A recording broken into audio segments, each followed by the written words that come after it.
seres, tudo bem com vocês? E aí, pessoas, como vocês estão? Eu acabei de definir que eu me perdi nos capítulos de Dom Casmurro, então eu não sei em qual nós paramos no último vídeo. Nós paramos na página 180, o capítulo que vai se iniciar agora é o capítulo 122, mas eu não sei até o vídeo passado onde que estava. Eu tenho um problema sério com números romanos, eu deveria ter pesquisado, pausado todas as vezes, mas eu não consigo. Então, e que eu me lembro, no vídeo passado, eu errei. Mas enfim, nós vamos ver esse vídeo a partir do capítulo 122. Sempre no novo vídeo de Dom Casmurro, eu corrijo os capítulos aqui dos números romanos, que eu me confundo no meio da leitura mesmo.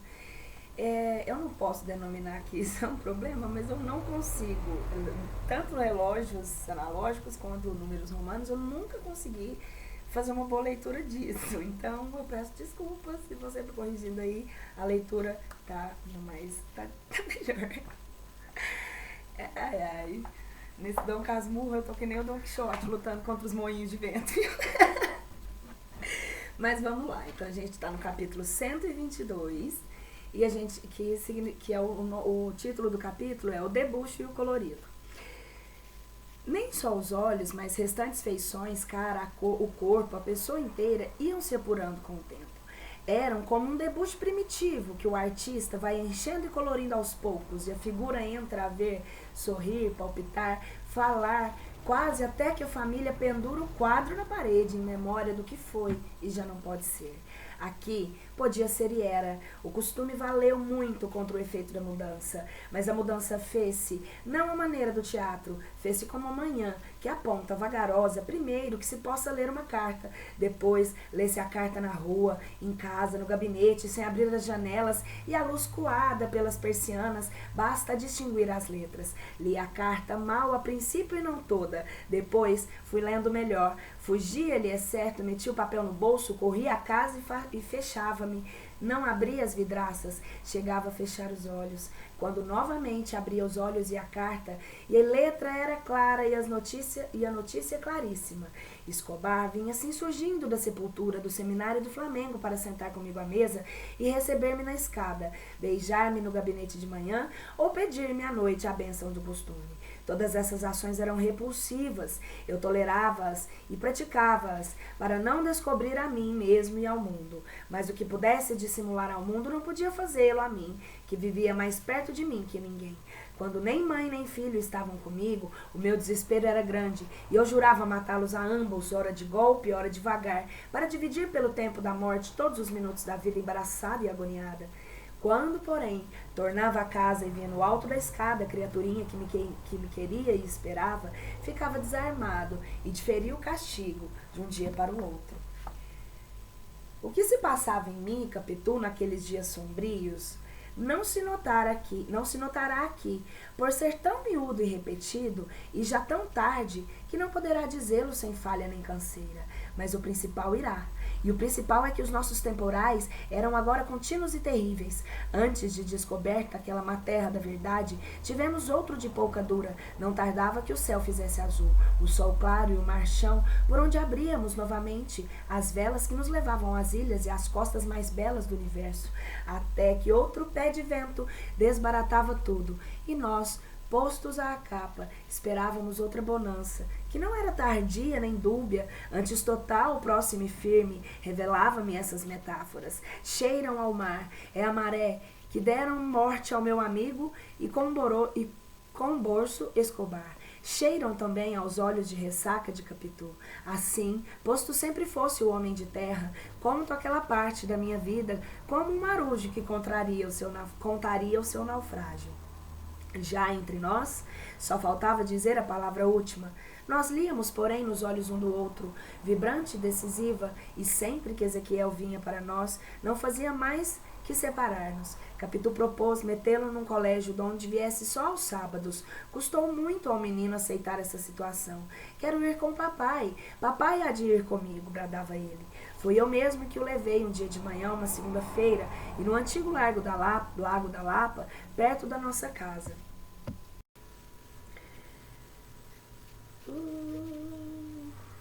Vou. Papai não vai. Vou sim. Jura, papai? Pois sim. Papai não diz que jura, pois eu juro. E lá o levei e deixei. A ausência temporária não atalhou o mal, e toda a arte fina de Capitu para fazê-lo atenuar ao menos foi como se não fosse. Eu sentia-me cada vez pior. A mesma situação nova agravou minha paixão. Ezequiel vivia agora mais fora da minha vista, mas à volta dele, aos fins das semanas, ou pelo menos costume que eu ficava, ou porque o tempo fosse andando e completando a semelhança, era a volta de Escobar mais vivo e ruidoso. Até a voz, dentro de pouco, já me parecia a mesma. Aos sábados, buscava não jantar em casa e só entrar quando ele estivesse dormindo, mas não escapava ao domingo no gabinete, quando me achava entre jornais e autos. Ezequiel entrava turbulento e expansivo, cheio de riso e de amor, porque o demo do pequeno cada vez mais... Cheio de riso e de amor, porque o demo do pequeno cada vez morria mais por mim. Eu, a falar a verdade, sentia agora uma aversão qual podia disfarçar, tanto a ela como aos outros, não podendo encobrir inteiramente esta disposição moral. Cuidava de me não fazer contradisso com ele, ou só menos que pudesse. Ora tinha trabalho que me obrigava a fechar o gabinete, ora saía ao domingo para ir passear pela cidade e arrebaldes do meu mal secreto. Capítulo 123. Conseguimos. Uma ideia. Um dia, era uma sexta-feira, eu não pude mais. Certa ideia que negrejava em mim e abriu as asas e entrou a batê-las de um lado para o outro, como fazem as ideias que querem sair. O ser sexta-feira creio que foi acaso, mas também pode ter sido propósito. Fui educado no terror daquele dia. Ouvi cantar bauladas em casa, vindas da roça e da antiga metrópole, nas quais sexta-feira era o dia de agouro. Entretanto, não havendo almanaques no cérebro, é provável que a ideia não batesse as asas, senão pela necessidade que sentia de vir ao ar e à vida. A vida é tão bela que a mesma ideia da morte precisa vir de primeiro a ela, antes de se ver cumprida. Já me vais estendendo. Lê agora o outro capítulo. Capítulo 124. O dia de sábado. A ideia saiu finalmente do cérebro. Era noite e eu não pude dormir, por mais que a sacudisse de mim. Também nenhuma noite me passou tão curta. Amanheceu quando não cuidava, não ser mais que 1 ou 2 horas. Saí supondo deixar a ideia em casa. Ela veio comigo. Cá fora tinha a mesma cor escura, as mesmas asas trépidas, e posto eu voasse com elas, era como se fosse fixa. Eu a levava na retina, não que me encobrisse as coisas externas, mas via através delas, com a cor mais pálida que de costume, e sem me demorar em nada. Não me lembraram bem o resto do dia. Não me lembra bem o resto do dia. Sei que escrevi algumas cartas, comprei uma substância, que não digo para não despertar o desejo de prová-la. A farmácia faliu, é verdade. O dono fez-se banqueiro e o banco prospera. Quando me achei com a morte no bolso, senti tamanha alegria como se acabasse de tirar a sorte grande, ou ainda maior, porque o prêmio da loteria gasta-se e a morte não se gasta. Fui à casa de minha mãe com o fim de despedir-me a título de visita, ou de verdade por ilusão. Tudo ali me pareceu melhor nesse dia. Minha mãe, menos triste, tio Cosmo esquecido do coração, prima Justina da língua. Até a prima Justina calada, hein? Ou de verdade ou por ilusão, tudo ali me pareceu melhor nesse dia. Minha mãe menos triste, Cosmo esquecido do coração, prima Justina da língua. Passei 1 hora em paz. Cheguei a abrir mão do projeto. Que era preciso para viver? Nunca mais deixar aquela casa ou prender aquela hora a mim mesma? Capítulo 125. Tá, vou parar de fazer graça. Capítulo 125. Otelo. Jantei fora. De noite fui ao teatro. Representava justamente Otelo, que não vira nem lera nunca. Sabia apenas um assunto e estimei a coincidência. Vi as grandes raivas do Moro, causa de um lenço, um simples lenço. E aqui dou matéria à meditação dos psicólogos desse e de outros continentes, pois não pude me furtar a observação de que o lenço bastou a acender os ciúmes de Otelo e compor o mais sublime tragédia desse mundo. Os lenços perderam-se, hoje são precisos os próprios lençóis. Alguma vez nem lençóis, e valem só as camisas. Tais eram as ideias que me iam passando na cabeça, vagas e turvas, à medida que o Mouro rolava convulso e Lago destilava sua calúnia. Nos intervalos, não me levantava da cadeira, não queria expor-me a encontrar algum conhecido. As senhoras ficavam quase todas nos camarotes, enquanto os homens iam fumar. Então eu perguntava a mim mesmo se alguma daquelas não teria amado alguém que jazesse agora no cemitério. E vinham outras incoerências até que o pano subia e continuava a peça. O último ato mostrou-me que não eu, mas Capitu devia morrer. Ouvi as súplicas de Desdémoda e as suas palavras amorosas e puras, e a fúria do Mouro, e a morte que este lhe deu entre aplausos frenéticos do público. Era inocente, vinha eu dizendo rua abaixo, que faria o público se ela deveras fosse culpada, tão culpada como Capitu? E que morte lhe daria o Mouro? Um travesseiro não bastaria, era preciso sangue e fogo, um fogo intenso e vasto, que consumisse de todo e a reduzisse a pó, e o pó seria lançado ao vento, como eterna extinção. Capítulo 125, Otelo. Jantei fora. Voltei, que eu dei uma perdida. E era inocente, vinha dizendo rua abaixo, que faria o público se ela deveras fosse culpada, tão culpada como Capitu, e que morte daria o Mouro? Um travesseiro não bastaria, era preciso sangue e fogo, um fogo intenso e vasto, que consumisse todo e reduzisse a pó, e o pó seria lançado ao vento como eterna extinção. Vaguei pelas ruas o resto da noite. Ceei, é verdade, um quase nada, mas o bastante para ir até amanhã. Vi as últimas horas da noite, as primeiras do dia, os derradeiros passeadores e os primeiros varredores, as primeiras carroças, os primeiros ruídos, os primeiros albores. Um dia que vinha depois do outro, me veria ir para nunca mais voltar. As ruas que eu andava, como me fugiam por si mesmas, não tornaria a contemplar o mar e a glória, nem a serra dos órgãos, nem a fortaleza de Santa Cruz e as outras. A gente que passava não era tanta como nos dias comuns da semana, mas era já numerosa e algum trabalho que repetiria depois.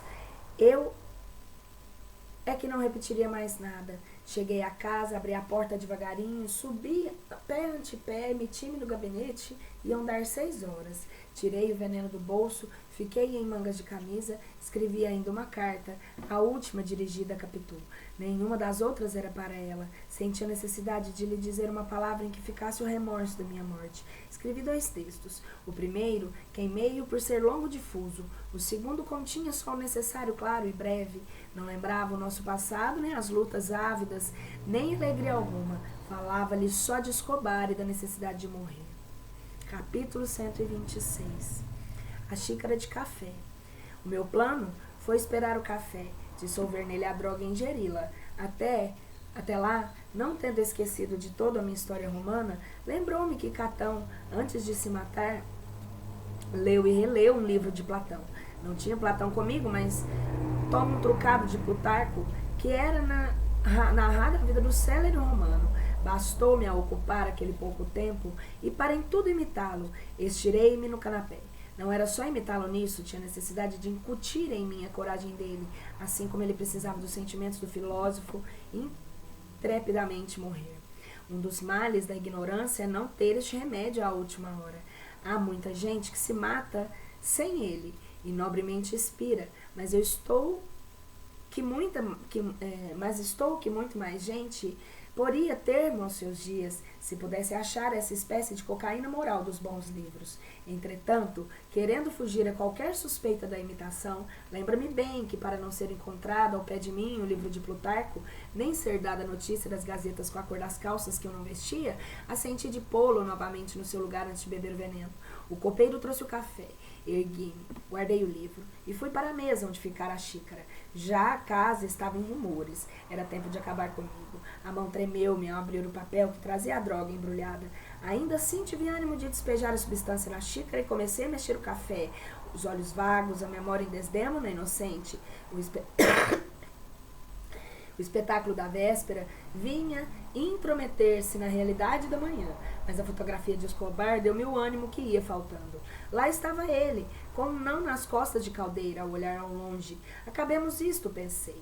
Quando ia beber, cogitei se não seria melhor esperar que Capitu e o filho saíssem para a missa. Beberia depois. Era melhor. Assim disposto, entrei a passar no gabinete. Ouvi a voz de Ezequiel no corredor e vi-o entrar e correr a mim, bradando. Papai, papai. Quando ia beber, cogitei se não seria melhor esperar que Capitu e o filho... voltei. Voltei lá no parágrafo pra cima. Leitor, houve aqui um gesto que eu não descrevo por havê-lo inteiramente esquecido, mas crê que foi belo e trágico. Efetivamente, a figura do pequeno fez recuar até nas costas na estante. Ezequiel abraçou-me nos joelhos, esticou nas pontas dos pés, como querendo subir e dar-me o beijo de costume. Repetia puxando-me, papai, papai. Capítulo 27. Só porque eu falei, agora não tô errando. Segundo impulso. Se eu não olhasse para Ezequiel, é provável que eu não estivesse aqui escrevendo este livro, porque o meu primeiro ímpeto foi correr ao café e bebê-lo. Cheguei a pegar na xícara, mas o pequeno beijava minha mão, como de costume e à vista dele. Segundo impulso, se eu não olhasse para Ezequiel, provável que eu não estivesse aqui escrevendo esse livro, porque o meu primeiro ímpeto foi correr ao café e bebê-lo. Cheguei a pegar na xícara, mas o pequeno beijava minha mão, como de costume, e a vista dele, como gesto, deu-me outro impulso, que me custa dizer aqui, mas vai lá, diga-se tudo. Chame-me embora, assassino, não serei eu que o desdiga ou contradiga. Meu segundo impulso foi criminoso. Inclinei-me e perguntei a Ezequiel se já tomaram café. Já, papai, vou à missa com a mamãe. Pesado.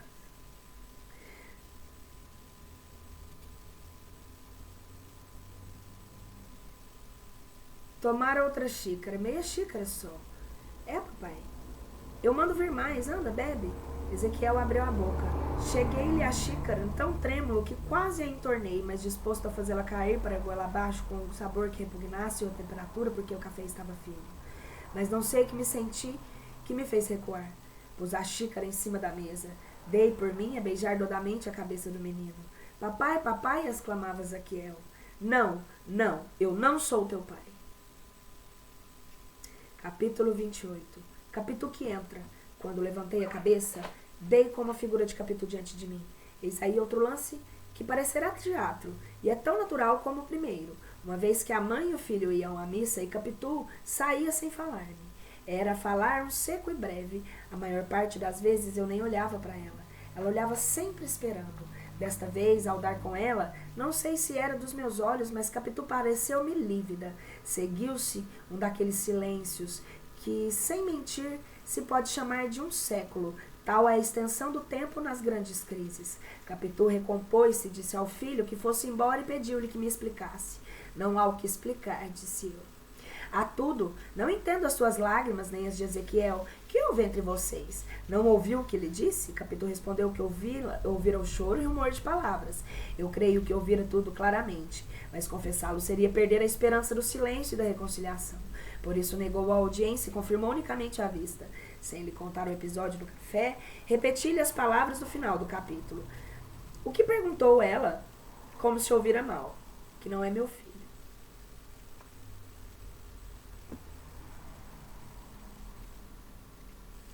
Grande foi a estupefação de Capitu, e não menor a indignação que lhe sucedeu, tão naturais ambas que fariam duvidar as primeiras testemunhas de vista do nosso foro. Já ouvi que as há para vários casos questão de preço. Eu não creio, tanto mais que a pessoa que me contou isso acabava de perder uma demanda. Mas, haja ou não testemunhas alugadas, a minha era verdadeira. A própria natureza jurava por si, e eu não queria duvidar dela. Assim, sem atender a linguagem de Capitu, aos seus gestos, à dor que retorcia, a coisa nenhuma, repetia as palavras ditas 2 vezes com tal resolução que a fizeram afrouxar. Após alguns instantes, disse-me ela, só se pode explicar tal injúria pela convicção sincera. Entretanto, você que era tão cioso dos menores gestos, nunca revelou a menor sombra de desconfiança.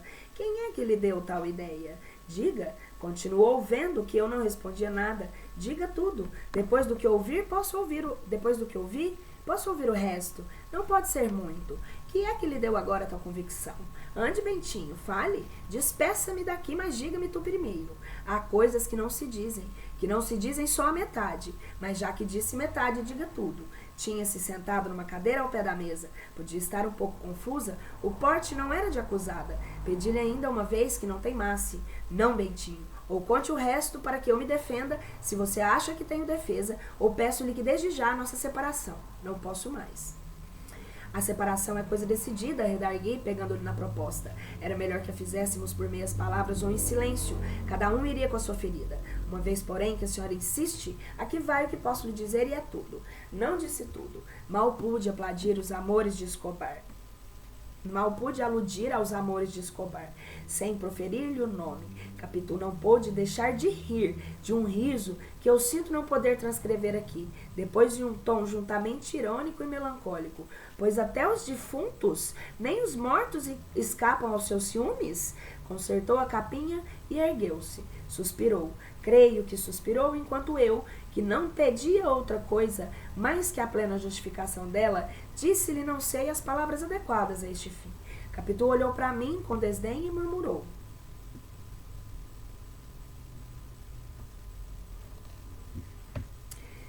Sei a razão disto. É a casualidade da semelhança. A vontade de Deus explicará tudo. Ri-se. É natural. Apesar do seminário, não acredita em Deus. Eu creio, mas não falemos nisso. Não nos fica bem dizer mais nada. Capítulo 129. A fotografia. Palavra que estive a pique de crer que era vítima de uma grande ilusão. Uma fantasmagoria de alucinado. Mas a entrada repentina de Ezequiel gritando mamãe, mamãe, hora da missa, restituiu-me a consistência da realidade. Capitu e eu, involuntariamente, olhamos para a fotografia de Escobar e depois um para o outro. Dessa vez a confusão dela fez-se confissão pura. Este era aquele. Havia por força alguma fotografia de Escobar pequeno que seria o nosso pequeno Ezequiel. De boca, porém, não confessou nada. Repetiu as últimas palavras, puxou do filho, que saíram para a missa. Capítulo 130. Volta da igreja. Ficando só, era natural pegar o café e bebê-lo. Pois não, Senhor, tinha perdido o gosto à morte. A morte era uma solução e eu acabava de achar outra, tanto melhor que não era definitiva, e deixava a porta aberta à reparação, se devesse havê-la. Não disse perdão, mas reparação, isso é justiça. Qualquer que fosse a razão do ato, rejeitei a morte e esperei o regresso de Capitu. Mas foi demorado, como de costume. Cheguei a tremer que ela houvesse ido à casa de minha mãe, mas não foi. Confiei a Deus todas as minhas amarguras e disse-me, Capitu, ao voltar da igreja, ouvi dentro de mim que a nossa separação é indispensável. Estou às suas ordens. Os olhos com que me disse eram embuçados, como espreitando um gesto de recuso ou de espera.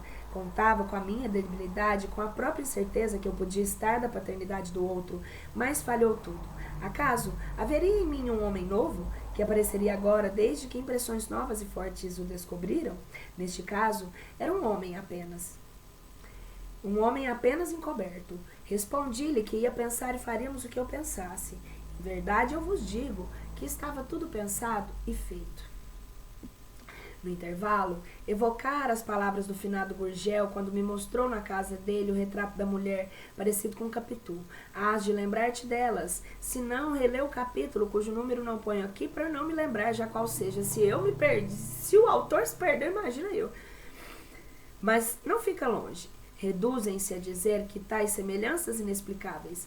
Pelo dia adiante, nos outros dias, Ezequiel ia ter comigo ao gabinete, e as feições do pequeno davam ideias claras das do outro. Ou eu ia tentando mais nelas. De em volta lembravam-me episódios vagos e remotos, palavras, encontros e incidentes em que a minha cegueira não pôs malícia, e a que faltou no meu velho ciúme. Uma vez que os fui achar sozinhos e calados, um segredo que me fez rir, uma palavra dela sonhando, todas essas reminiscências vieram vindo agora em tal atropelo que me atordoaram. E porque eu não os enganei um dia, quando desviei os olhos da rua onde estavam duas andorinhas trepadas no fio telegráfico, Dentro, as minhas outras andorinhas estavam trepadas no ar, os olhos enfiados nos olhos, mas tão cautelosos que desenfinharam logo, dizendo-me uma palavra amiga e alegre. Contei-lhes o namoro das andorinhas de fora e acharam-lhe graça. Escobar declarou que, para ele, seria melhor se as andorinhas, em vez de trepadas no fio do arame, estivessem à mesa do jantar cozidas. Nunca comi os ninhos delas, continuou, mas devem ser bons, e se os chins o inventaram. Ficamos a tratar dos chins e dos clássicos que falaram deles, enquanto Capitu, confessando que aborrecíamos, foi a outros cuidados. Agora lembrava-me tudo que não me pareceu nada. Capítulo 31. A solução. Aqui está o que fizemos. Pegamos em nós e fomos para a Europa. Não passear nem ver nada, novo nem velho. Paramos na Suíça. Uma professora do Rio Grande, que foi conosco, ficou de companhia a Capitu, ensinando a língua materna a Ezequiel, que aprenderia o resto nas escolas do país. Assim, regular a vida, tornei ao Brasil. Ao cabo de alguns meses, Capitu começara a escrever-me as cartas. Respondi com brevidade e sequidão. As delas eram submissas, sem ódio, acaso afetuosas, para o fim saudosas. Pedia-me que fosse ver. Embarquei 1 ano depois, mas não a procurei. Repeti a viagem com o mesmo resultado. Na volta, os que se lembravam dela queriam uma notícia e eu dava-lhes como se acabasse de viver com ela. Naturalmente, as viagens eram feitas com o intuito de simular isso mesmo e enganar a opinião. Um dia, finalmente... Capítulo 132. Uma santa. Entenda-se que se nas viagens que fiz à Europa José Dias não foi comigo, não é que lhe faltasse vontade. Ficava de companhia a tio Cosme, quase inválido, e a minha mãe, que envelheceu depressa, também que estava velho, posto que rijo. E a bordo despedir-se de mim, as palavras que me diziam, os gestos do lenço, os próprios olhos que enxugavam, eram tais que me comoviam também. A última vez não foi a bordo. Venha, não posso. Está com medo? Não, não posso. Agora, adeus, Bentinho. Não sei se me verá mais. Creio que vou para outra Europa, a eterna. Não foi logo. A minha mãe embarcou primeiro. Procure no cemitério de São João Batista uma sepultura sem nome com esta única indicação, uma santa. É aí. Fiz essa inscrição com alguma dificuldade. O escultor achou-a esquisita. O administrador do cemitério consultou o vigário da paróquia. Esse respondeu-me que as santas estão no altar e no céu. Mas perdão, atalhei. Eu não quero dizer que naquela sepultura está uma canonizada. A minha ideia é dar com tal palavra uma definição terrena de todas as virtudes que a finada possui na vida.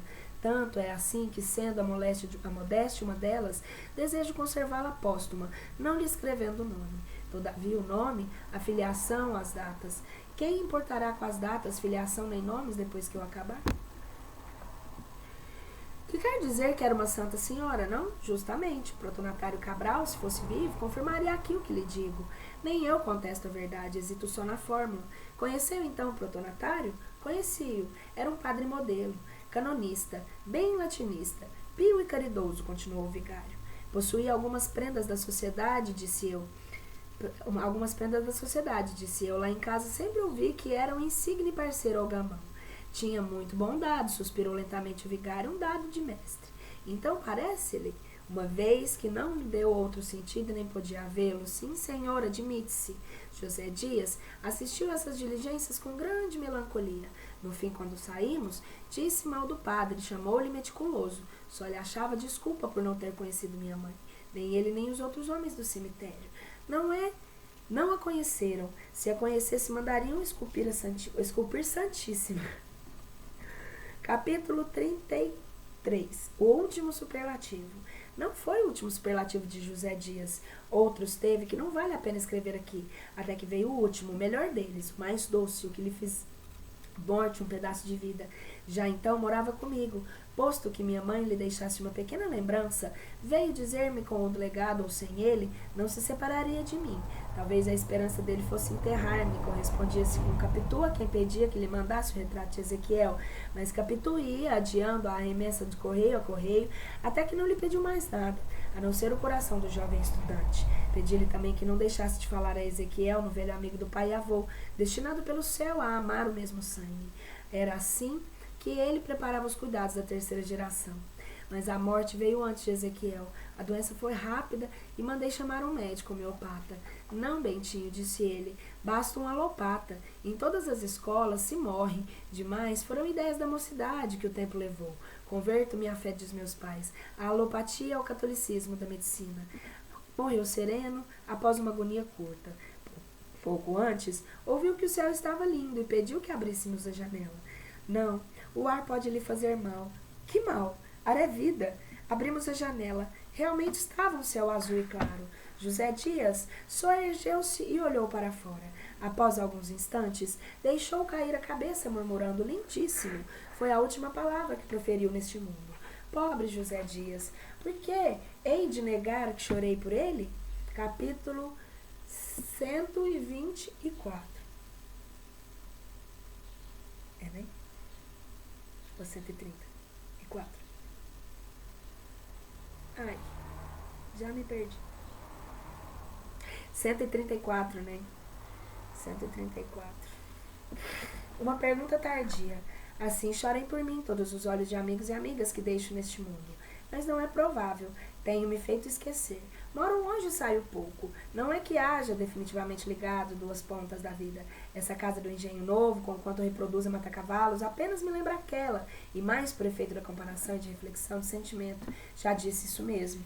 Não hão de perguntar-me por que razão, tendo a própria casa velha na mesma rua antiga, não impedi que a demolissem e vim reproduzi-la nesta. A pergunta devia ser feita a princípio, mas aqui vai a resposta. A razão é que logo que minha mãe morreu, querendo ir para lá, fiz primeiro uma longa visita de inspeção por alguns dias e toda a casa me desconheceu. No quintal, a aroeira e a pitangueira, o poço, a caçamba velha e o lavadouro, nada sabia de mim. A casuaína era a mesma que eu deixava ao fundo, mas o tronco, em vez de reto como outrora, tinha agora um ar de ponto de interrogação.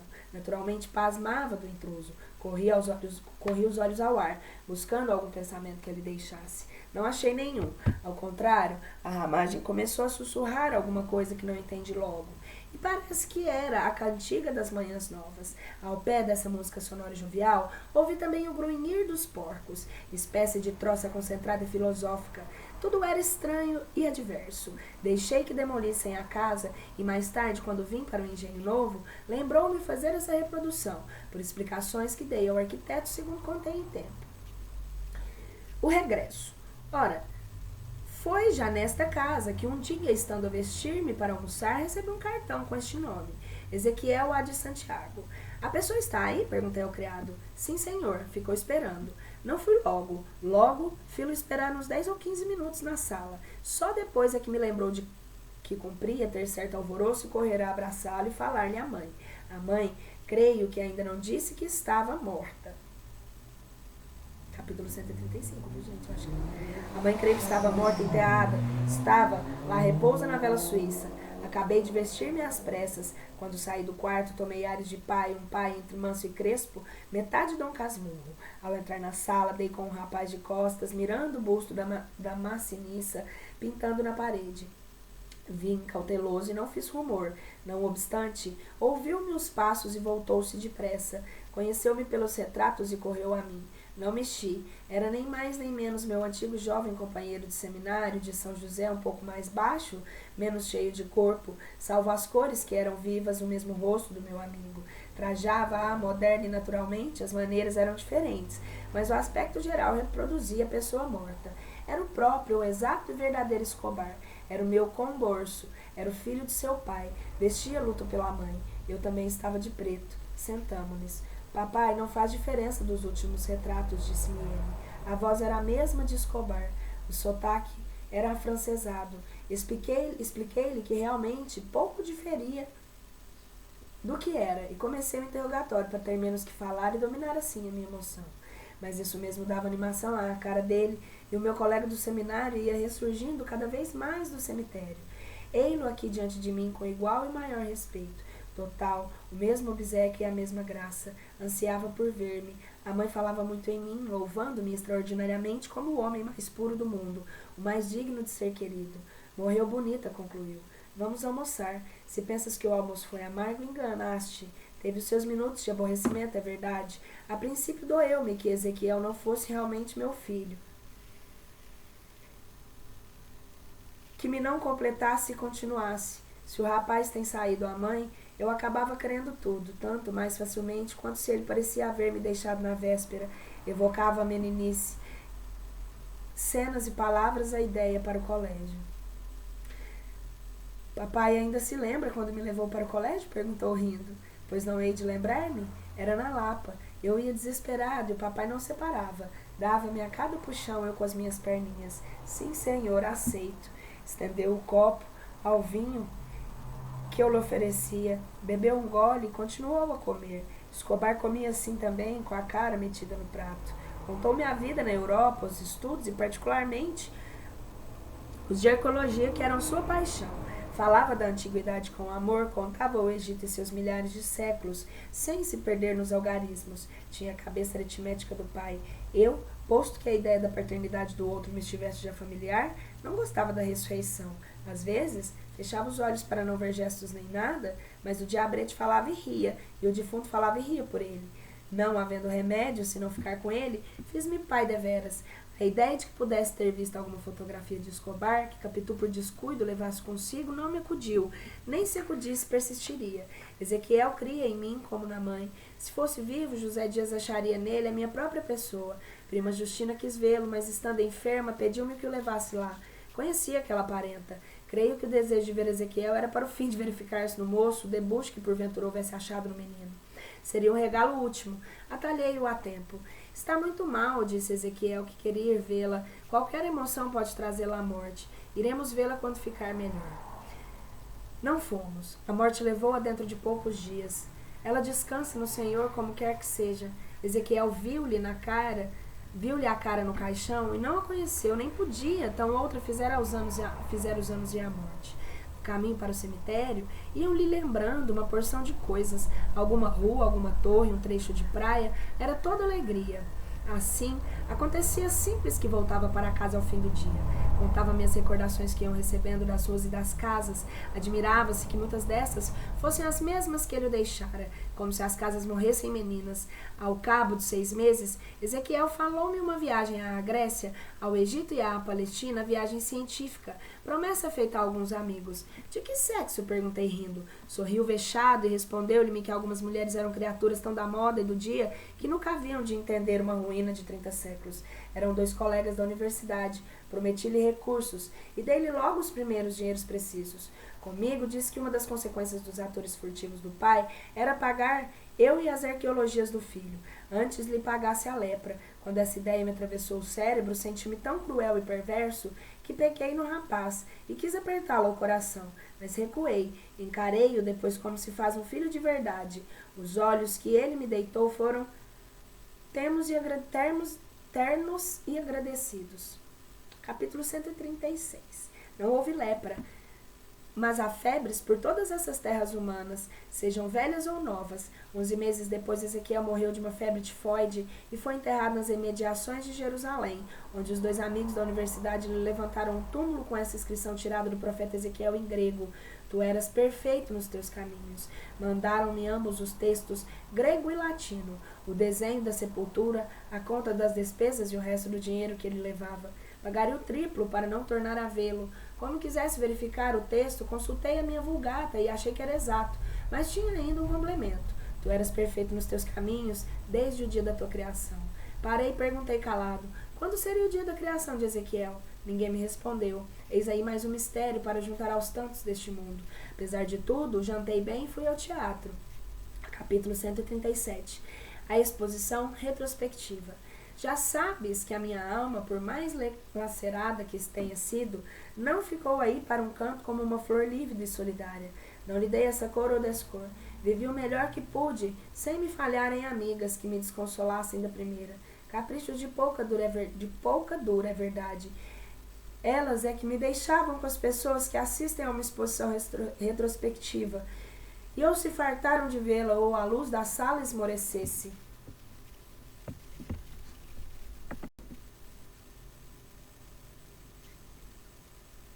Me perdi aqui, peraí.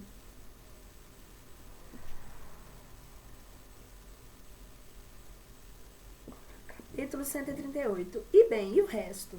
Agora, por que é que nenhuma dessas caprichosas me fez esquecer a primeira amada do meu coração?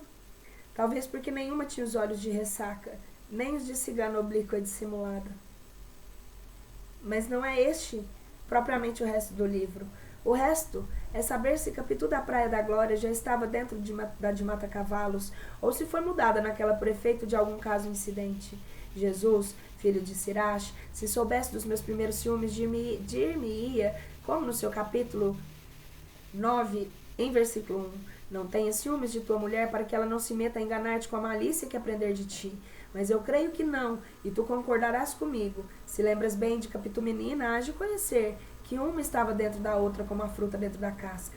E bem, qualquer que seja a solução, uma coisa fica, é a suma das sumas ou o resto dos restos, a saber que a minha primeira amiga e o meu maior amigo, tão extremos e ambos, tão queridos, também quis o destino que me acabassem juntando-se e me enganando. A terra lhe seja leve. Vamos à história dos subúrbios. Findamos.